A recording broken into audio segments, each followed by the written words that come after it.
চিপাঝাৰৰ বৰদৌলগুৰিত খাদ্য সুৰক্ষা বিভাগৰ অভিযান ৰাষ্ট্ৰীয় ঘাইপথৰ কাষৰ হোটেলত এই অভিযান বিভাগটোৰ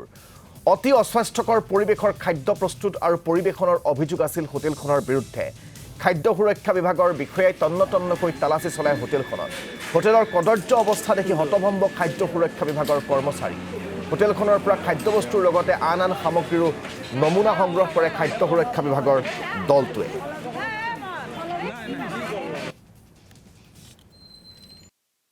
আপোনালোকে মোটামুটি দেখাই পাইছে সামগ্ৰিকভাৱে পৰিৱেশটো ক'ত কেনেকুৱা ধৰণৰ কি পাইছে গতিকে এতিয়ালৈকে মই যিহেতু চেকআপ কৰা নাই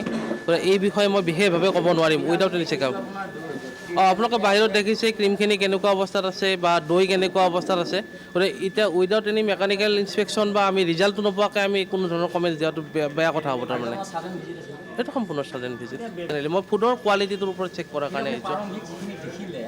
মই দেখাৰ বেচিছত তেওঁলোকক আজি ৱাৰ্ণিং এটা ইছ্যু কৰিছোঁ লগতে তেওঁলোকক ইনষ্ট্ৰাকশ্যন দিছোঁ ভৱিষ্যতে যিহেতু